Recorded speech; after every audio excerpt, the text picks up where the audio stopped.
lakini kwa sababu ya wakati na kwa sababu tuna shughuli nyingine without much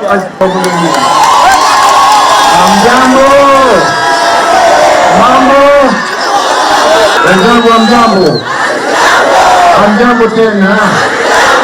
Hebu tusalimiane tafadhali. Jambo haswa kwa upande wa afya. Hii hospitali ni barabara ya kuhakikisha ya kwamba tumeweza kupatia wananchi wetu afya. Kama ni day.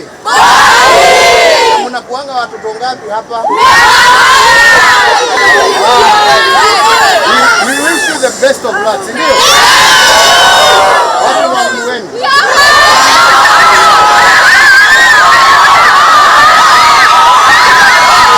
The best school in Changamwe sub-county.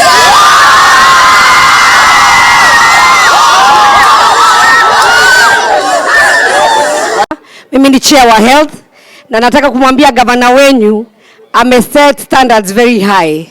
Amefanya kazi nzuri na sisi tutamshikilia. Mungu awabariki sana. Asanteni. Haya, Waswahili wasema mwenyeji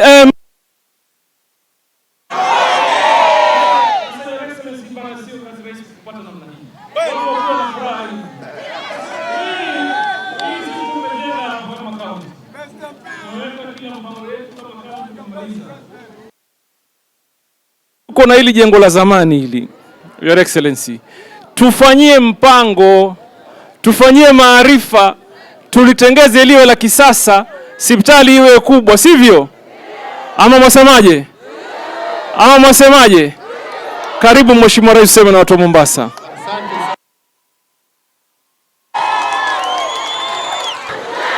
Hebu tusalimiane tafadhali. Asante. Asante watoto wa shule, hamjambo. Tumekuja hapa leo tukiandamana na wenzangu hapa, Gavana Joho, Gavana mtarajiwa Abdul Swamad na wale wengine, si ndio? Na tumekuja hapa kuangalia kazi ambaye gavana wenu amefanya haswa kwa upande wa afya. Hii hospitali mnajua ya kwamba mbele ya devolution mlikuwa na hii ndogo hapa peke yake, si ni kweli? Sasa tuko na hospitali sasa ya kisasa ambayo imejengwa, ambayo imeunganishwa pamoja na Coast General, si ndio? Sasa ile gharama watu walikuwa wanalipa kwenda mpaka Coast General, mtu anakuja hapa na ako karibu na dawa iko hapa, na wakupelekwa anapelekwa wapi? Coast General, si ni kweli? Na hii ni barabara ngoja. Na hii ni barabara ya kuhakikisha ya kwamba tumeweza kupatia wananchi wetu afya bora, si ndio? Lakini ya muhimu ndio tuweze kuhakikisha pia afya ni bora, lakini na gharama ya chini. Mimi nawauliza nyote, kila mtu ahakikishe ya kwamba amekatisha NHIF. Tunaelewana? Na NHIF sana kwa wale ambao hawajiwezi ni bure. Na ukiwa na hiyo kadi unaingia na unatibiwa bila mali. Tunaelewana wenzangu? Haswa nyinyi wakina mama. Na waomba, kwa sababu mama ndio msingi wa nyumba. Wewe ukiwa na kadi yako, mtoto wako atasema hata mimi nitakuwa na yangu kama ya mama. Si ni kweli? Si hiyo ni mzigo itakuondolea? Mzigo mkubwa utaondolewa. Na mimi tumekubaliana, kwa sababu hapa nimeona yale ambayo yamefanyika. Hata mimi tutaona ni kwa njia gani tutasaidiana, kwa sababu hii hospitali sasa hawawezi kufanya mambo ya maoperation ama kuchinja mtu kutengeneza kitu ambaye imeharibika. So hapa tutatengeneza theater moja hapa, si ndio?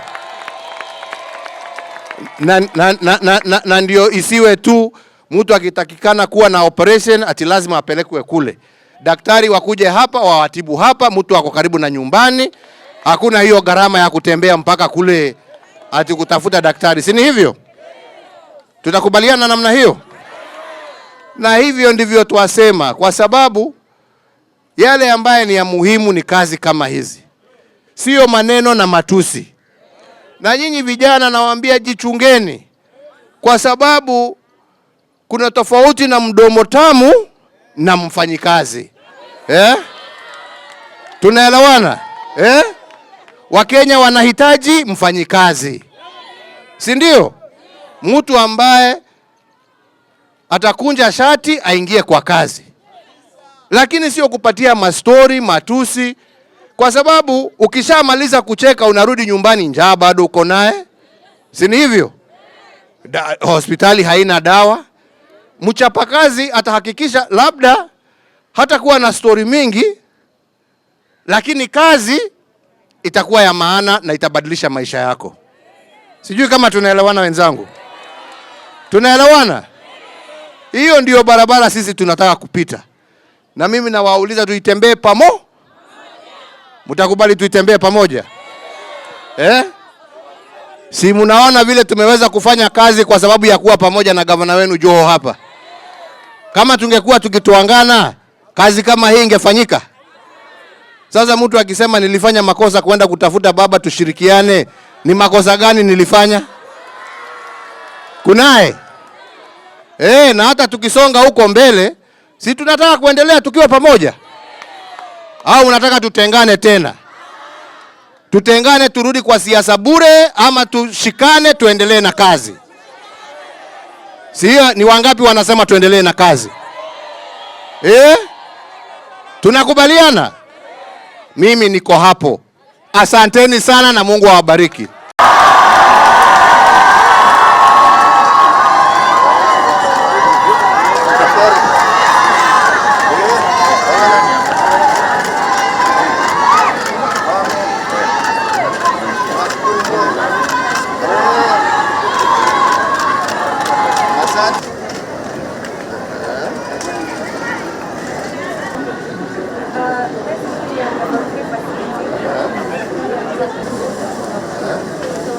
So the whole idea was in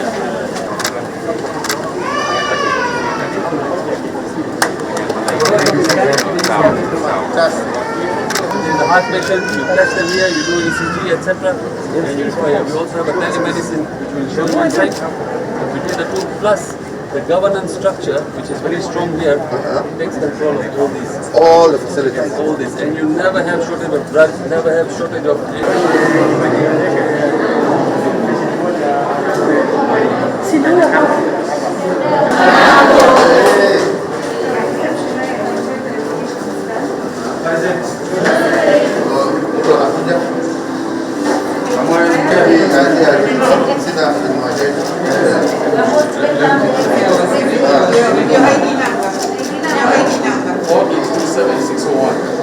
Verify. Okay.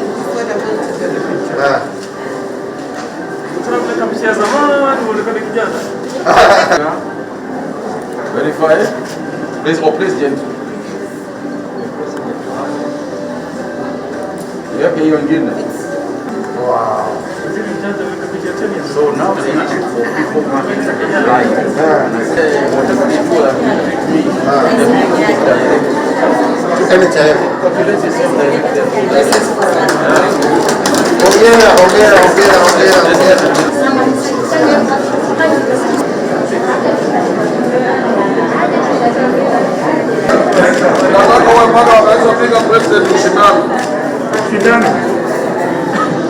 kuna ruma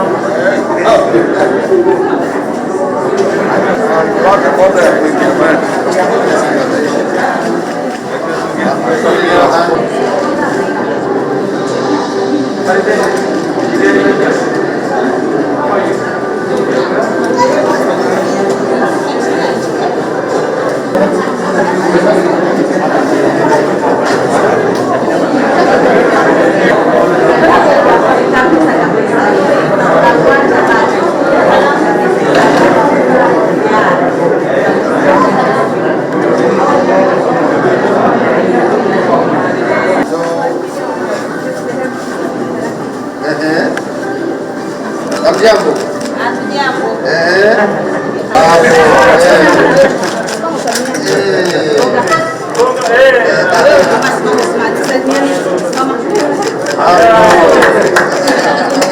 Well done.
Monica ili amkabidhi kwa CEO wetu NHIF.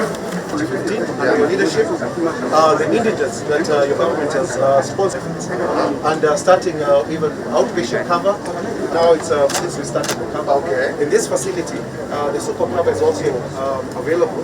The radiology services, as we shall see, maternity, also surgical cover, the renal dialysis. And of those, so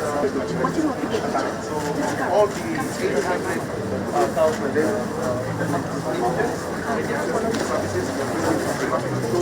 demonstrate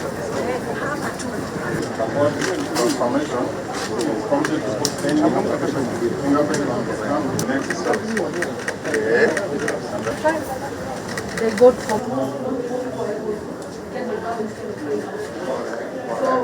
section and the reason we started laboratory, they're all covered.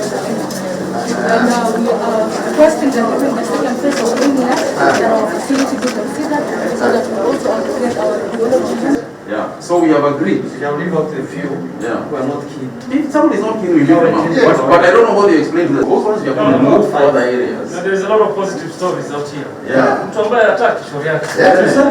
Information on what you have right now. This is what we require. The additional ones we require are these ones. So we have got all that. All we are waiting for is the governance. Yeah, so this is the truck here at the center. We also have the brand vessel here.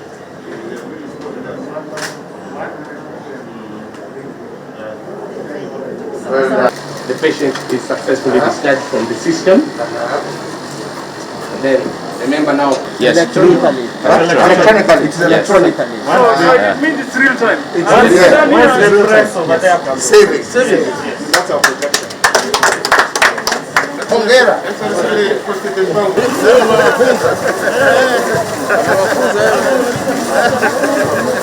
And hongera, keep it up. Keep it up.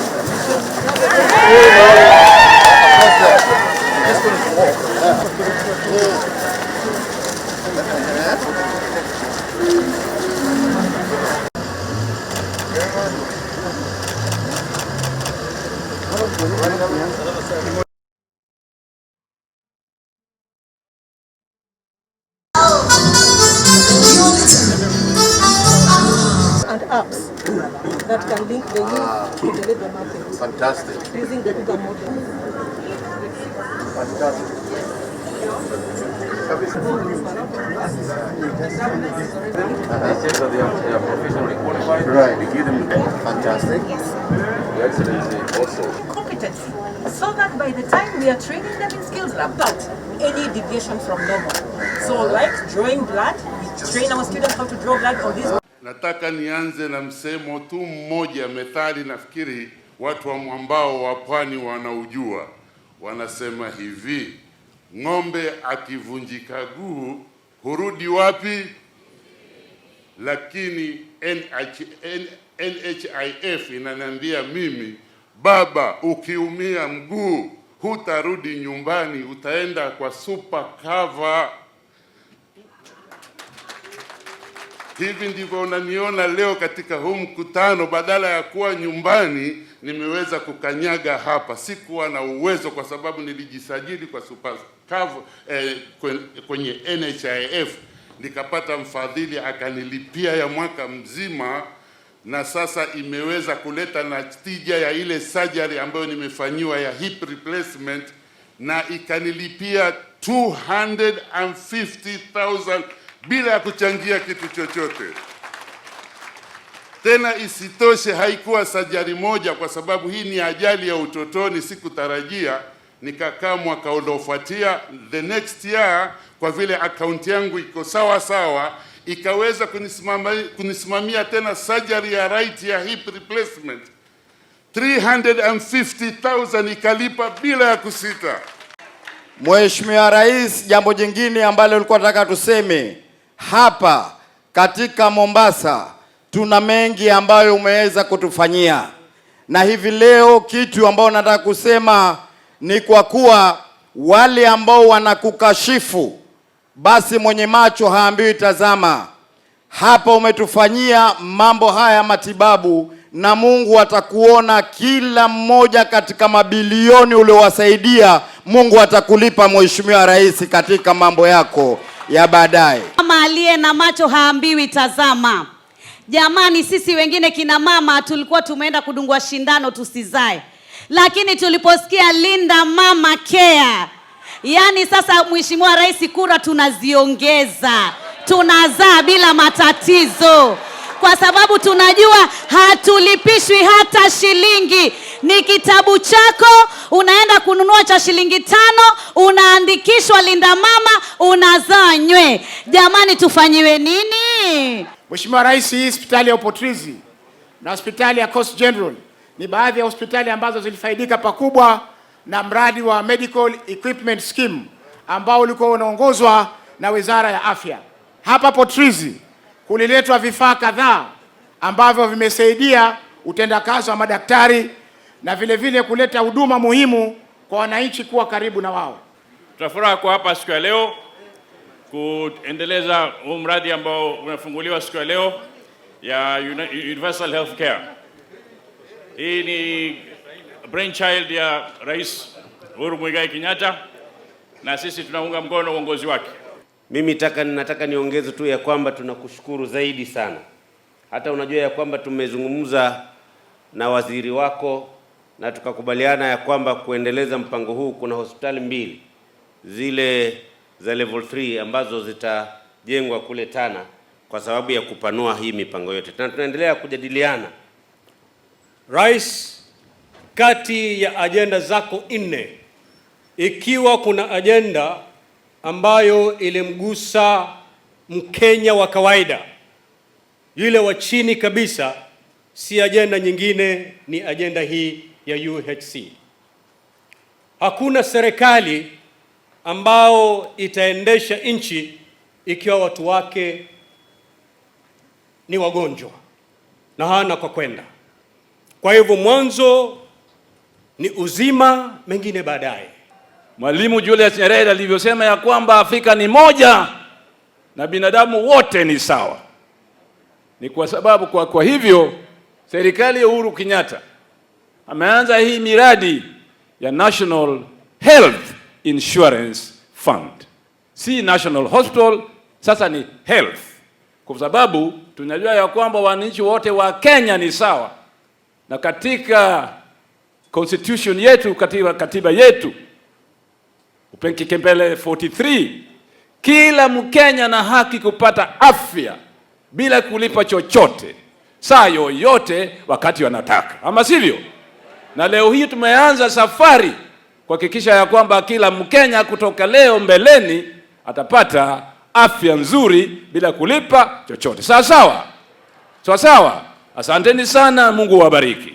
Najua hali ya huduma ya afya ilipokuwa siku zile na hali ya huduma ya afya iko sasa namna gani. Mimi najua. Sasa wengi wanaweza kusema wanavyotaka kusema na ni yao waseme. But we know the truth. Pale tulipotoka na pale tulipo sasa. Na hayo yote yasingeweza kukamilishwa kama hatukuwa na ushirikiano wa kufanya kazi pamoja. And understanding the needs and the demands of our people. Here in Mombasa, in Coast General, we are able to do open heart surgery. Moyo unafunguliwa hivi, unatibiwa. Wale ambaye hawana mapenzi, tutatia pia mapenzi kidogo, urudishwe na utoke. What is more important now from the Kenyan perspective is that His Excellency saw some worth in me, and I was brought to look after primary and secondary education. And I can now see the link between the competency-based curriculum and CBET to what we are doing at the university level. And therefore, I hope that as you address issues in this conference, you will tease out, because I have now known that you can start teaching a child in primary school about the beating heart. You don't have to wait until that child goes to secondary school. And therefore, it's going to be very interesting to start interesting children in medicine in pharmacy as they start mixing substances in primary school. This competency-based curriculum is working in many African countries. And let us not politicize it and support His Excellency the President's drive that we move forward in that direction. Your government has done incredibly well, not only in equipping our hospitals, but also in ensuring that the challenges facing the health sector, even with the COVID-19 pandemic, are handled with all care and attention. And on this note, I want to thank your health CS.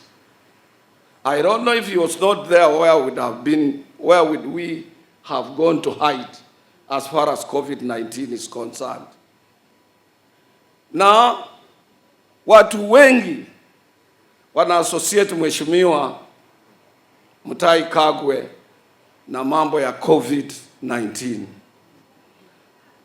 Na yeye, sisi kama wafanyikazi, ndiye alikuwa anatupatia moyo. And particularly me, Your Excellency. I didn't get the first variant. I didn't get the second one. I didn't get the third one. But Omicron caught up with me. And I want to thank Waziri, because all the time he used to remind us to put on masks, to take care, to distance, with his 2 able assistants. Your Excellency, as Kenyan workers, we have had a lot of challenges with the provision of health care and especially the management of the same by the county governments. Magavana wako hapa. Na mimi nataka magavana wakati, because we are revisiting hii mambo ya BBI. BBI is coming. It's a reality. We proposed it 2017 on May Day ya kwamba ndio italeta amani katika nchi hii. Na ilienda recess na inarudi na itarudi hivi karibuni.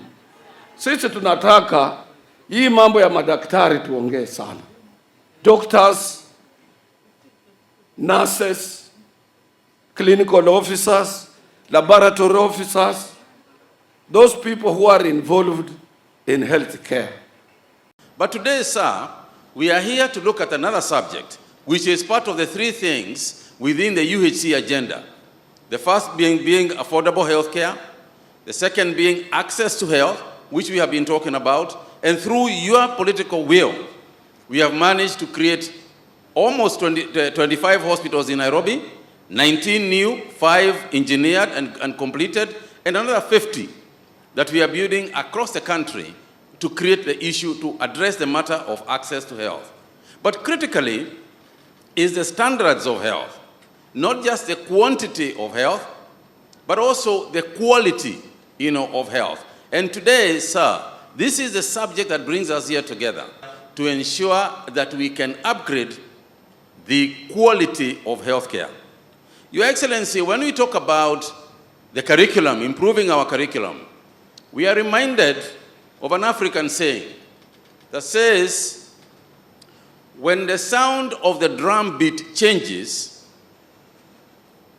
then the dancer must also adapt the step. Things have changed around us, Your Excellency. The world has moved on. In technology terms, the world has gone very far. This time round, technology is one of the key aspects in terms of digital health and all the other aspects that we are going to address. We are going to ask ourselves many questions, sir.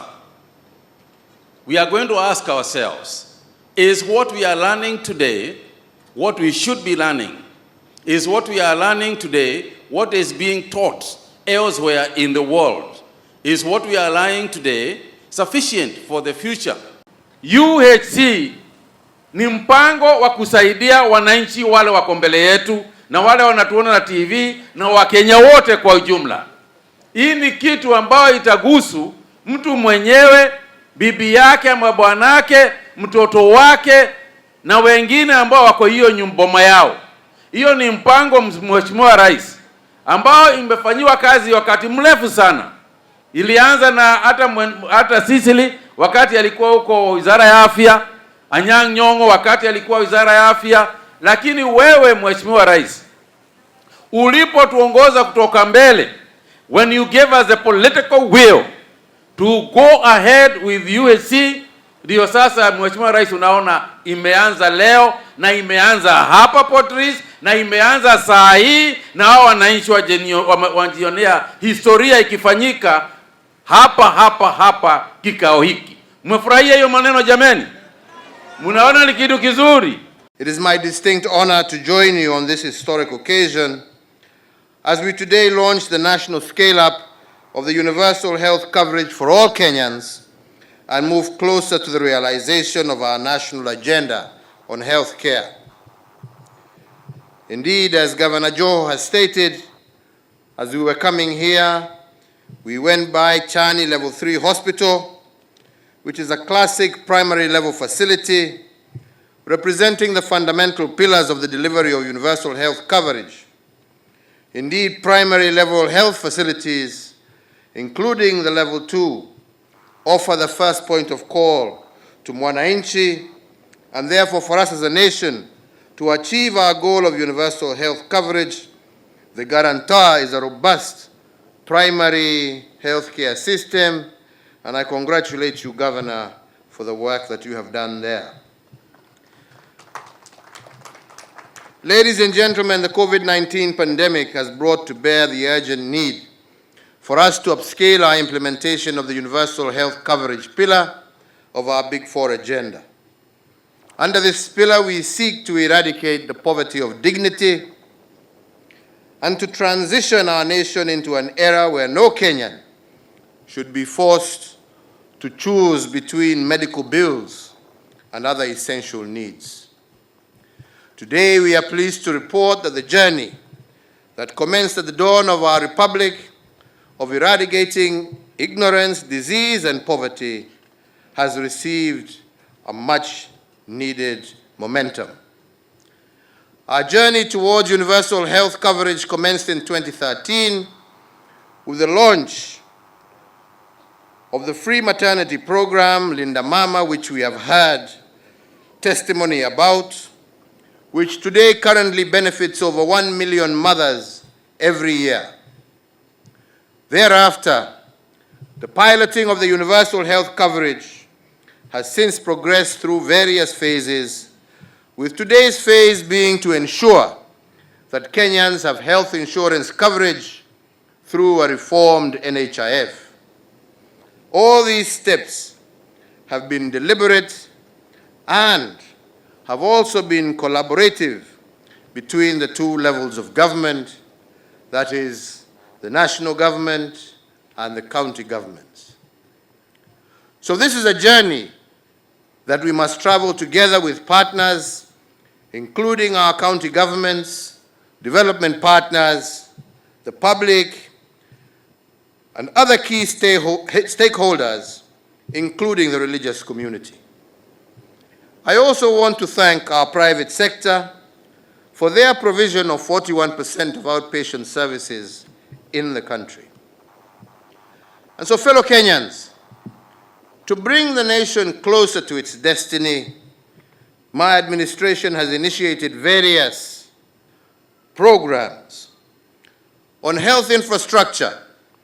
The investment that we have made since 2013 have seen an increase of 43% in public health facilities, from a stock of 4,428 facilities in 2013 to now 6,342 across the country.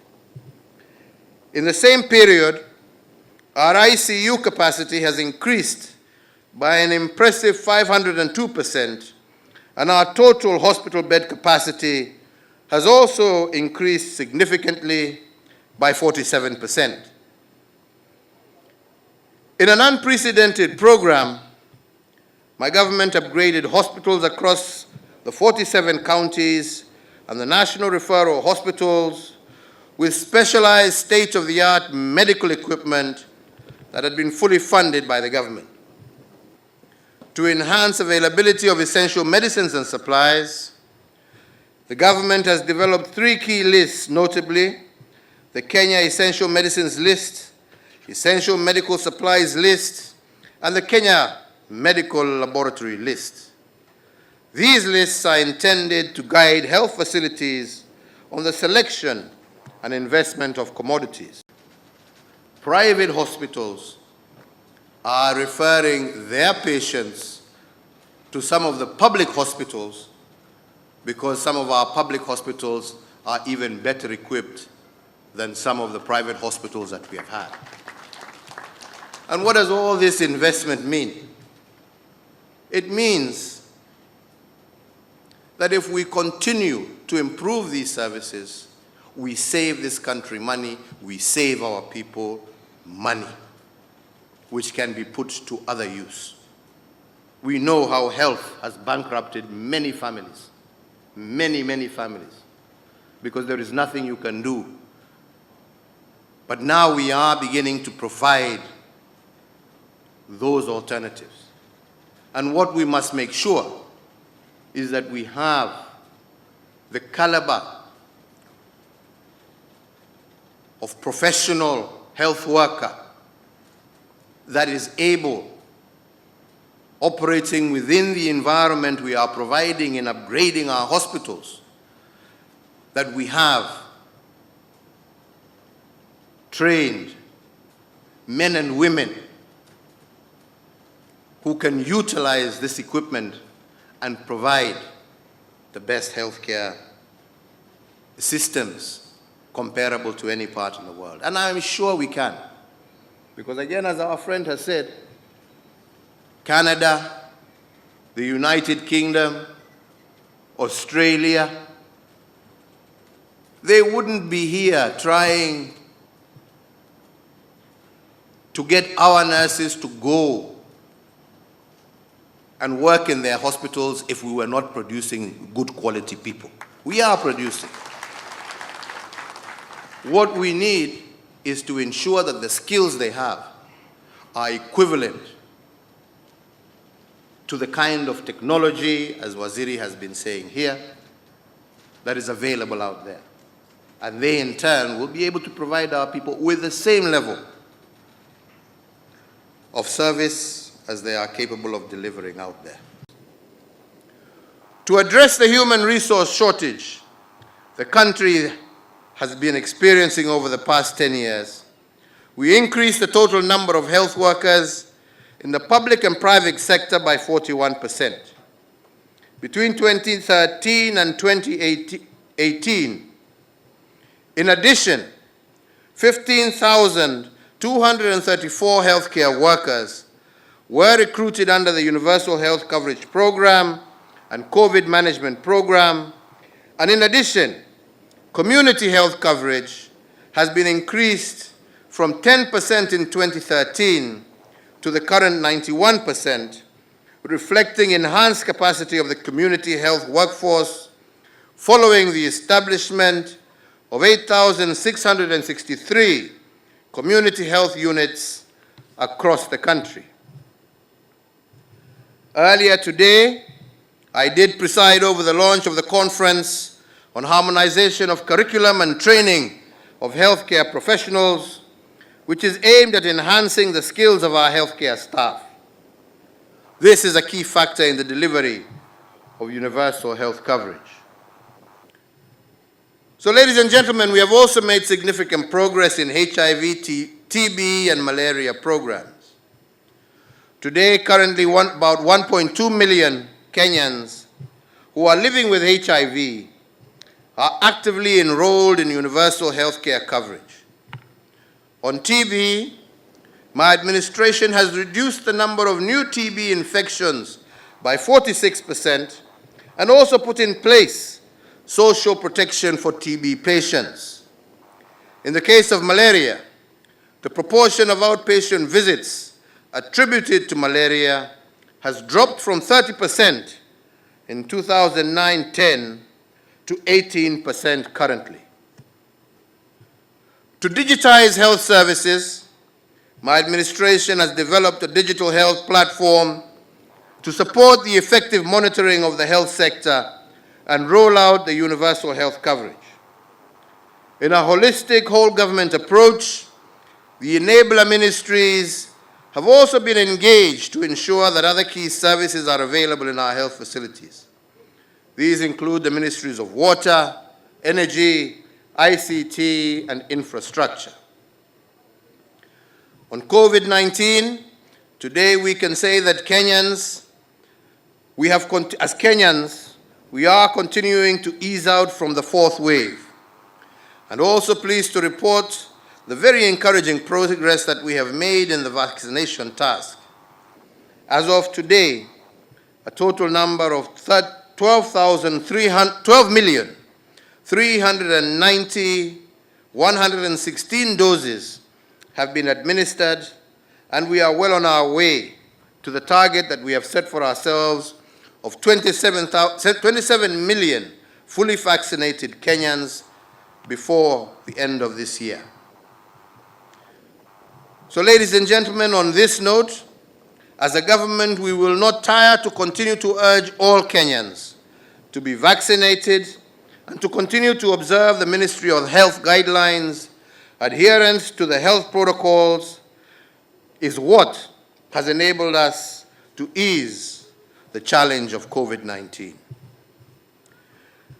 As envisioned under the Vision 2030 on the 21st of January 2022, I did establish the Kenya National Public Health Institute to lead and coordinate public health functions across sectors. This will enhance efficiency and promote evidence-based decisions on health matters. In view of these, there is need to ensure that the strategic direction of universal health coverage in Kenya is clear.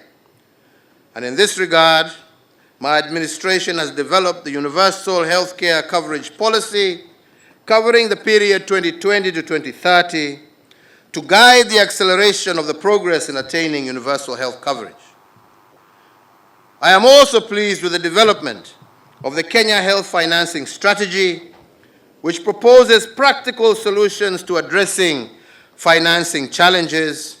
And today, I do direct the Ministry of Health and the National Treasury, as well as the Planning Ministry, to ensure the consolidation of all government-sponsored programs is finalized and operationalized by the end of June this year.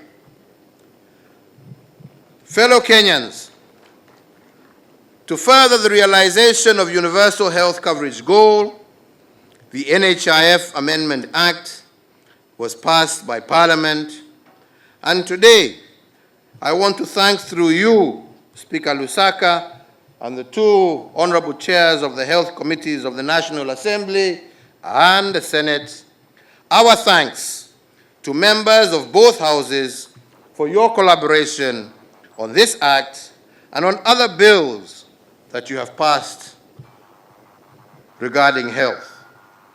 Ya pili, tumefanya investments kubwa sana katika mahospitali yetu.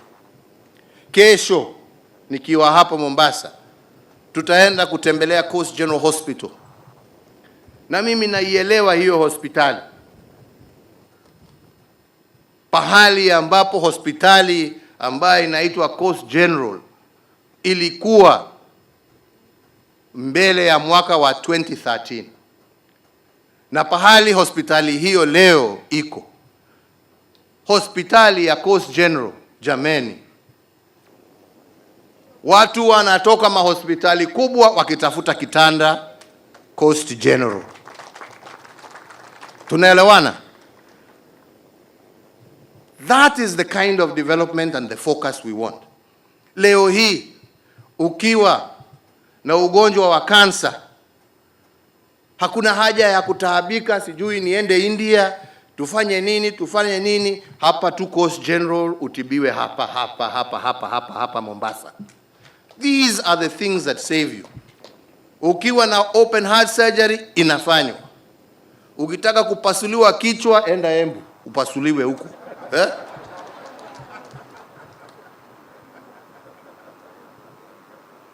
Hii ni mambo ambayo inafanyika nchi hii. Ndoto ambao watu walikuwa wanafikiria hii haiwezekani. Leo huo ugonjwa wa kansa tuko na watu ambao wanatoka nchi za nje kuja kutibiwa hapa kwetu. Na hii yote ni kusema nini? Gharama itashuka. Hata gharama, sitaki niseme sana, hata gharama ya hii mahospitali kubwa, kwa sababu sasa wataanza kushindana na mahospitali bora ya serikali, utaanza kuona msiende, mimi wacha nishukishe bei yangu. Kwa nini? Kwa sababu wanajua Wakenya sasa watakuwa na alternative ya kwenda kwa hospitali ya serikali. So the overall cost of provision itashuka if we continue on this trajectory. Na hii ndiyo kazi ambayo sisi tumekuwa tukifanya.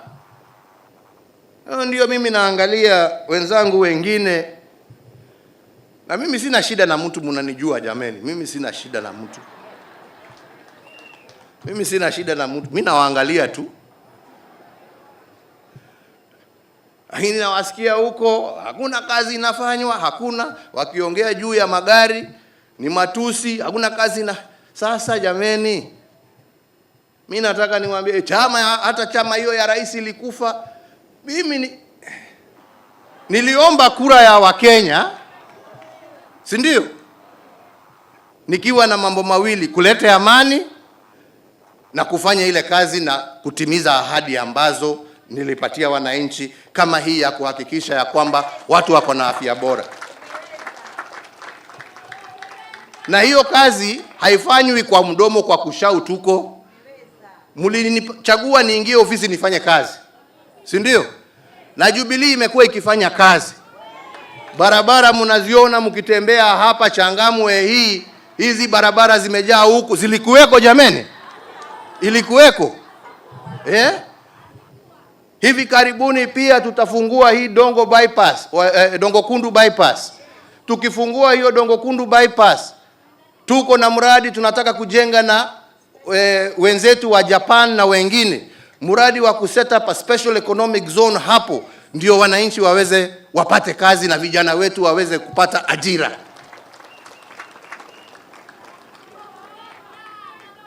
Itawezekana bila hiyo barabara jameni? Itawezekana? Sisi tumekuwa kazi kama Jubilee. Na kama mnakumbuka, mimi niliuliza kwa heshima tu, nikasema jameni, sina ubaya na ambition za mtu yeyote, kwa sababu kiti kubwa sio ya Uhuru, ni yenu nyinyi. Kweli? Kutoka MCA mpaka rais, nani anachagua? Si ni nyinyi? Hata mimi kura yangu ni moja tu, wananikumbusha kila siku, huyo kura yake ni moja. Ni kweli? Mimi sikatai, kura yangu ni moja tu, kama ya Mkenya mwingine. Lakini chama chetu cha Jubilee kimekuwa kazini, na mimi sitachoka kuzunguka kuonesha Wakenya kazi ambaye tumefanya.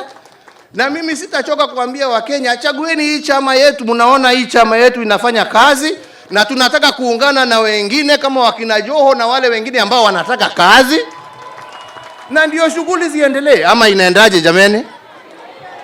Ama inaendanga namna gani? Lakini wewe ambao unataka kuishi kuongea siasa mchana mpaka usiku, na wakati nilisema hivyo nikasema jameni, kwa heshima, kwanza tufanye kazi, tutarudi wakati wa siasa ukifika. Nikaambiwa wewe huna uwezo wa kutuambia tuache. Nikasema sasa hii mambo ya kutangatanga, akasema wacha sisi tutangatange. Nikasema basi wala kama hivyo ndivyo umeona ndio inakutosheleza, endeleeni.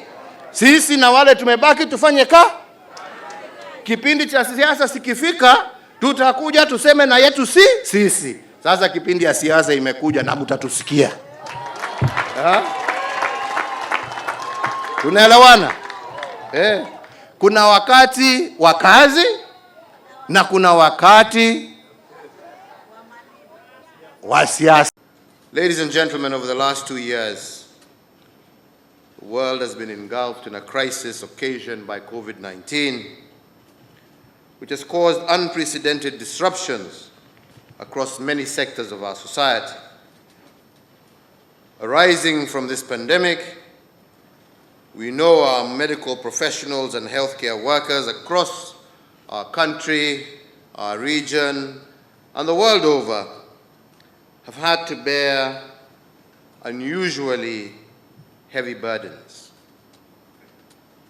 Indeed, through the tireless efforts of our healthcare workers, the pandemic has largely been brought to the fore the pivotal role that you play in providing quality healthcare and contributing to the general well-being of our societies. Therefore, as nations of the world join the global quest to achieve the Sustainable Development Goal number 3 of ensuring healthy lives and promoting the well-being of all, we are challenged to reassess the training framework for those who bear the first level responsibility in the delivery of healthcare.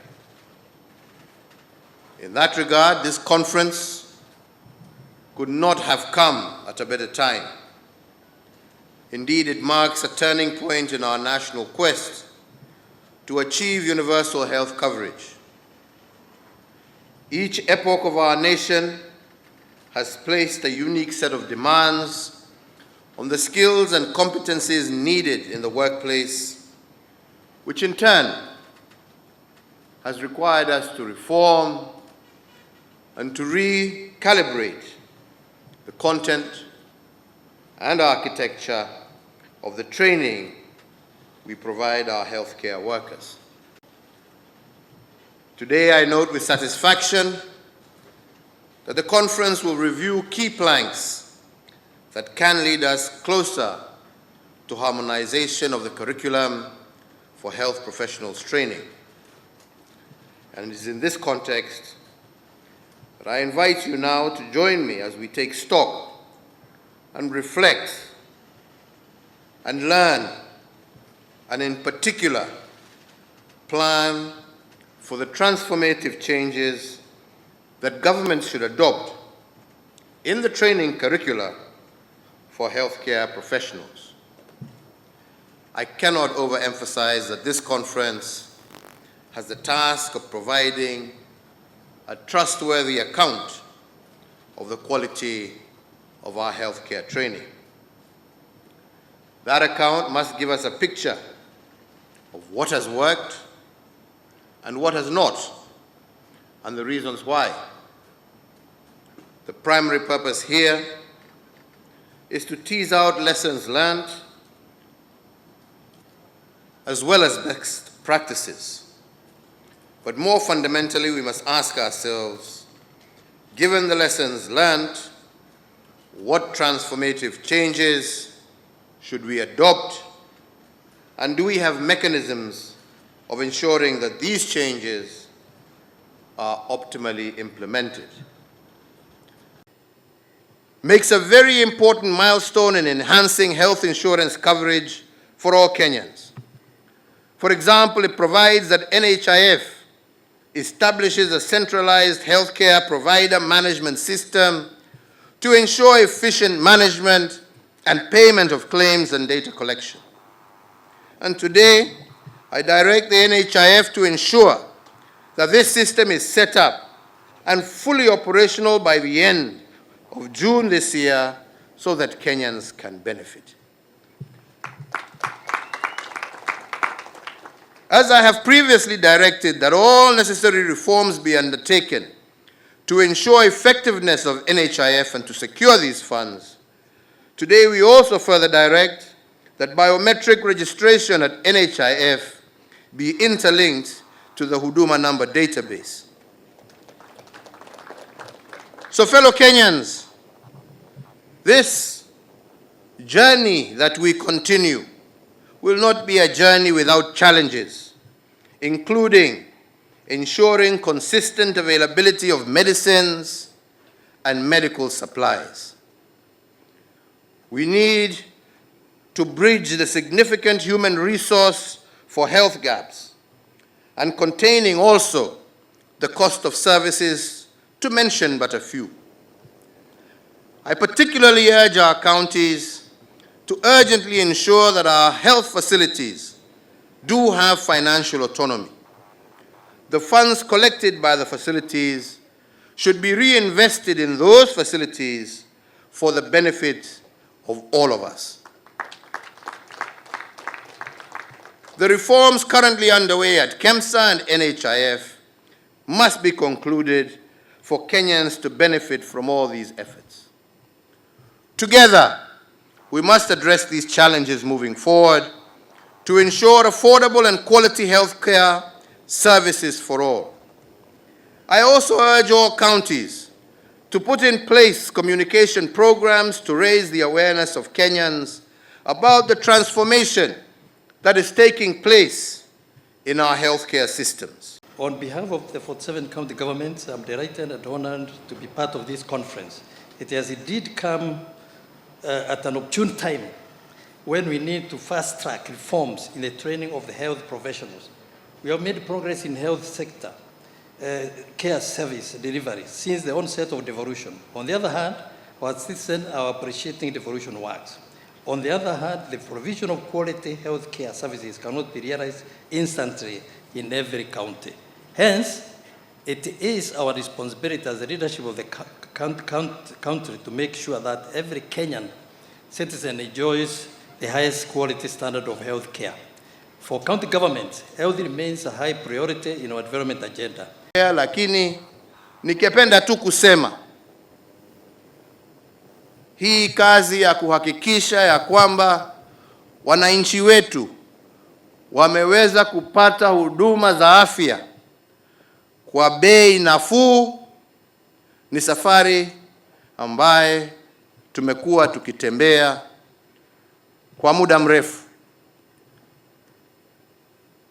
Na sasa pahali ambapo tumefika, la muhimu zaidi ni kuhimizia wananchi wajiandikishe na NHIF.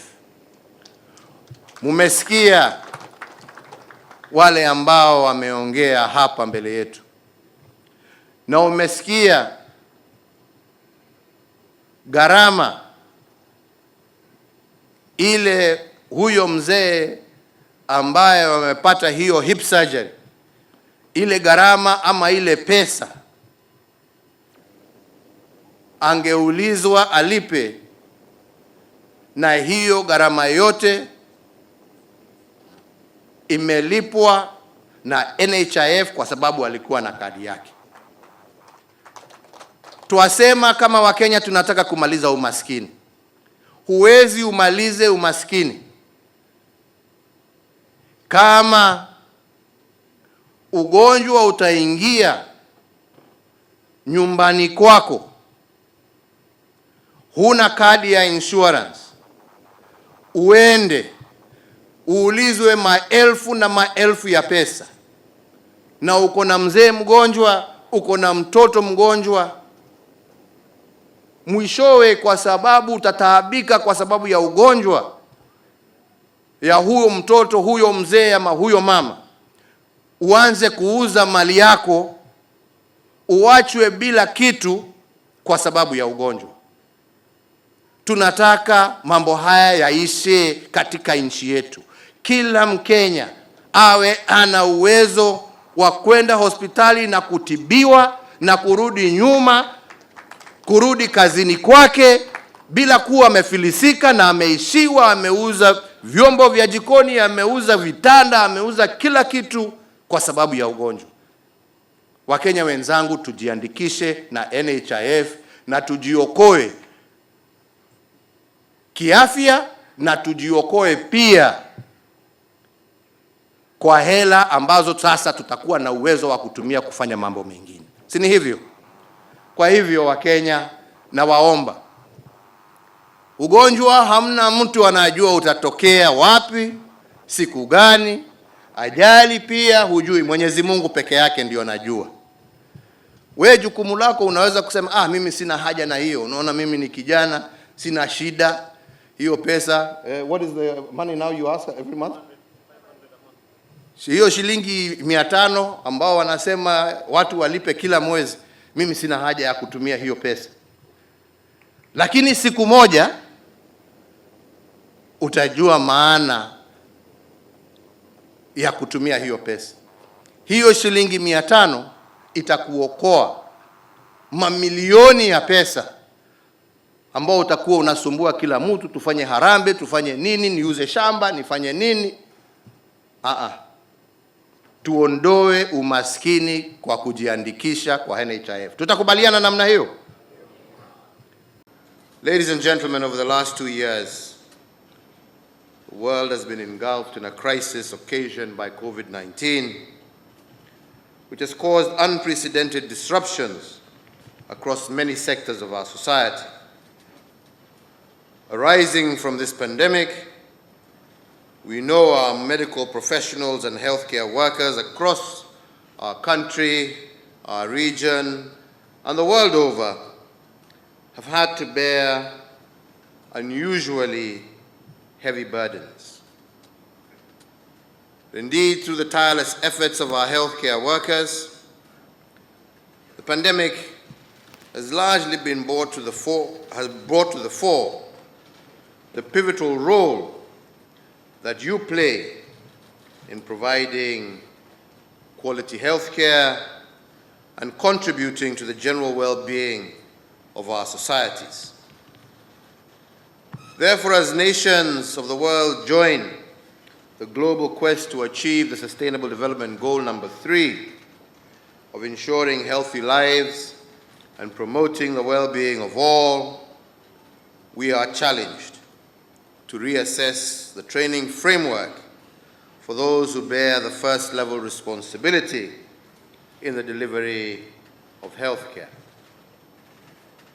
In that regard, this conference could not have come at a better time.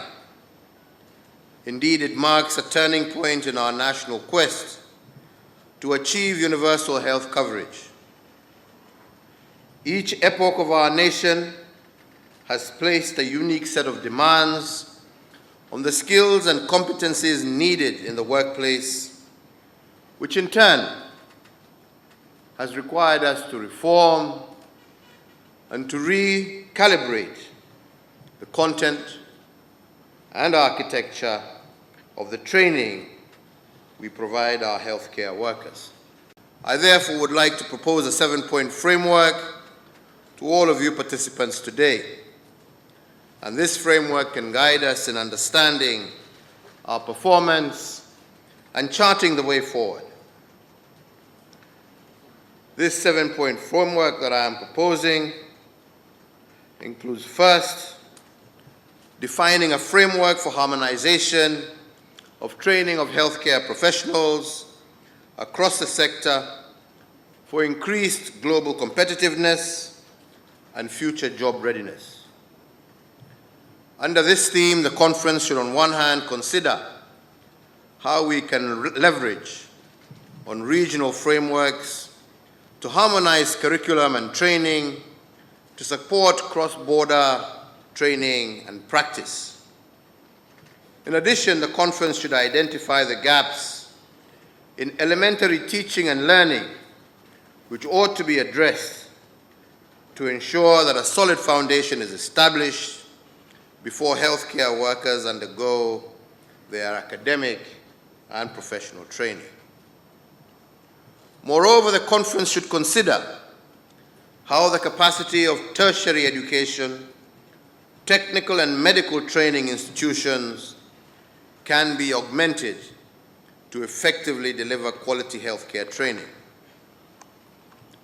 The second is determining strategies to strengthen generation and use of research, innovation, evidence, and technology to inform policy and practice for increased access to health services. Under this theme, the conference should consider how the adoption of innovative and technology-driven mechanisms that are educative and informative in training of healthcare professionals can bring our nation closer to the realization of this objective. The third is establishing strategies for health workforce optimization through planning, and forecasting. The fourth is to provide a framework for reimagining entrepreneurship and innovation opportunities for the health workforce towards increasing absorption of the same. The fifth is defining effective mechanisms for cross-sectoral partnerships and collaborations towards re-engineering the health workforce. Sixth is formulating necessary policy and regulatory frameworks to support strengthened training, development, and deployment of health workers in line with changing health needs. The seventh, enhancing governance in cadre recognition, schemes of service, and scope of practice for improved health workforce management and retention. At the count of 3, 2, 1. High quality people centered.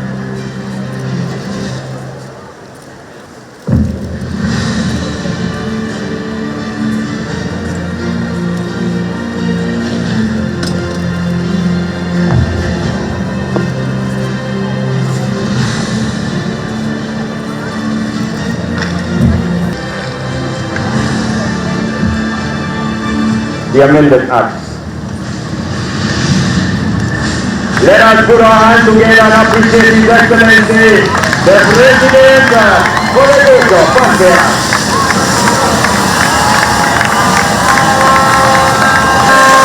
Asante sana. Nitaomba viongozi warudi nyuma kidogo, turudi nyuma kidogo ili tumpe Mheshimiwa Rais nafasi. Rais atatoa nakala chache, kwa hivyo turudi nyuma tafadhali viongozi, turudi nyuma kidogo tu Mheshimiwa Rais amalizie. Mheshimiwa kidogo nyuma kidogo Mheshimiwa. Nakala ya pili itamwendea mwenyekiti. Nakala ya tatu kwa niaba ya baraza la magavana itamwendea, ya mwisho itamwendea mwakilishi wa Interfaith Askofu Mkuu Martin Kibuba. On behalf of permission na mwenyekiti kwamba kila mmoja atapata nakala yake, we've only given that symbolically. Asante.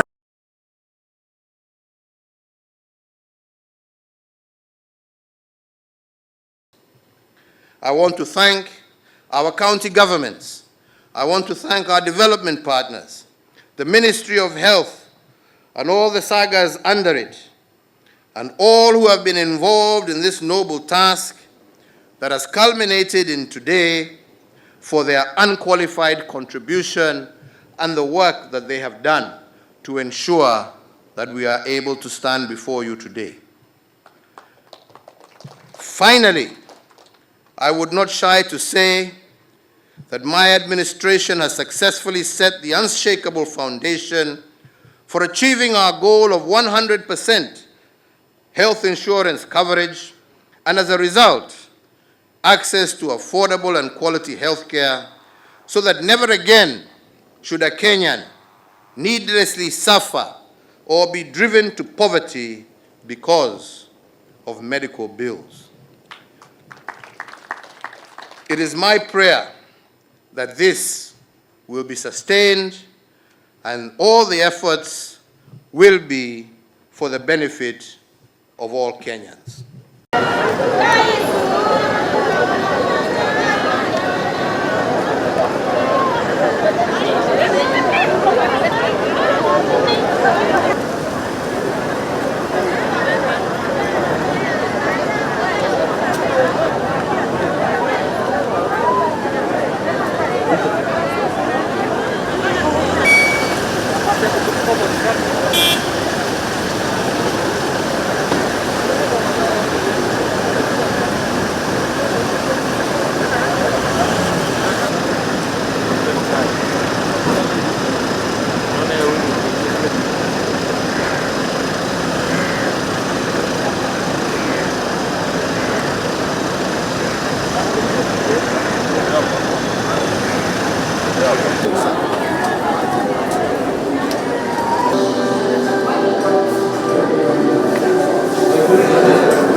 for the patients, because there's a cutting cost, they've ended up spending 300 hospital. Need an extra 500 shillings to be sent to the hospital. Each time, he goes there for the special care, so they've already been investigated on and prepared. It's going to touch us through a brief demonstration.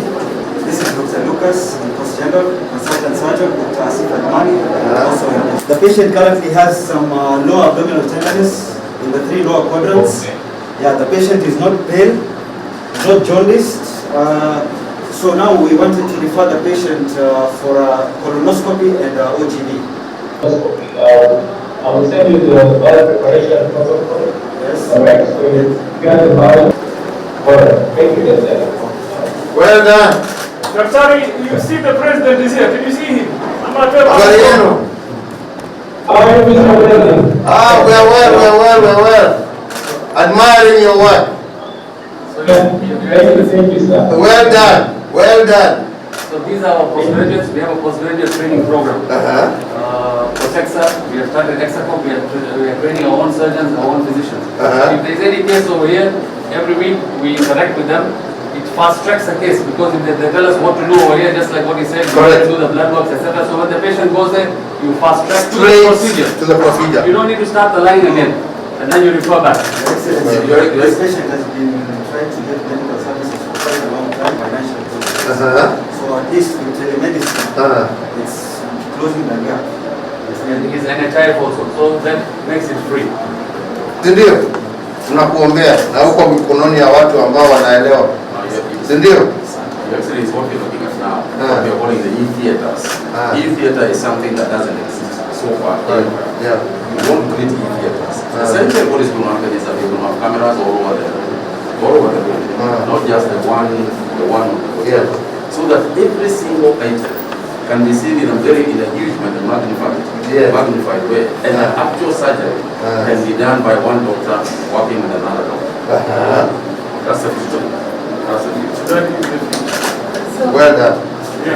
Well.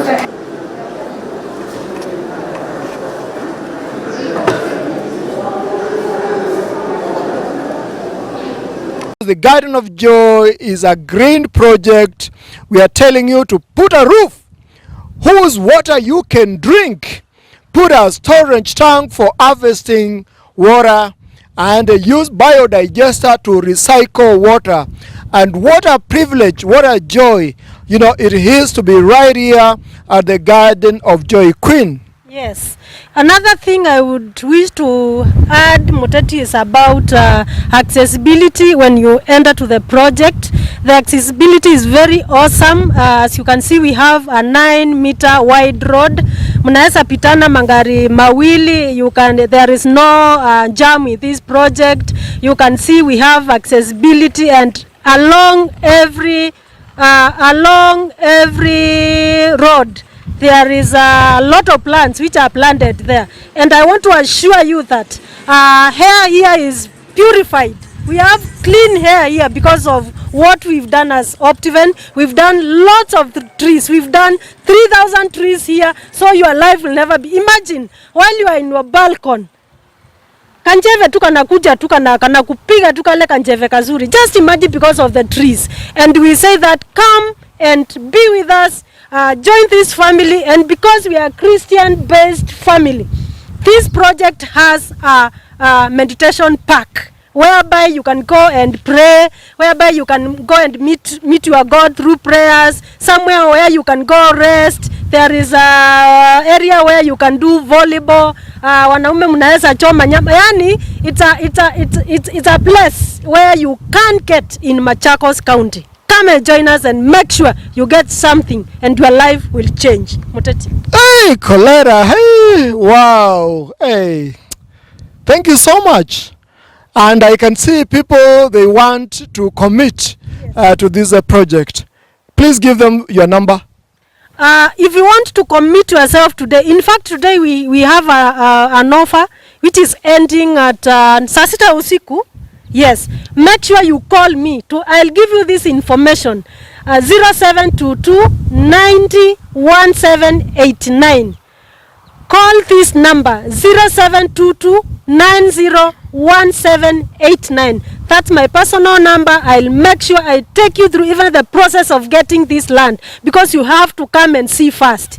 We don't sell something which you've never seen. You come first, see, and we provide transport from our Ruai office. In fact, we have an office in Ruai where there is a site manager who can bring you here. Our cars are there which are very good, and we observe the MOH regulations because of what is happening worldwide. And we will bring you and make sure you see your plot. We have beacons in place. We have every plot as a title deed, and immediately you say, plot X is what I want. We make sure we give you the title deed. Go and do your search. You can go and do your search and then come back and make sure you invest with us. Today, if you invest with us, just say interested, and I'll get your name or your email address, and then I'll take you the process of investing with Optiven. Thank you, Muteti. So, Kalera, what you are saying is that once they call that number, you personally will bring them here, ama utatuma mtu?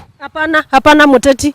Mkinipigia hiyo namba kutoka saa hii, I'll make sure I'll be in your that car, and I'll make sure I come with you start the journey of investment with you. I'll come with you with our driver, and then we'll make sure tumekusaidia kutafuta plot yenye unataka. Maybe you want a corner plot.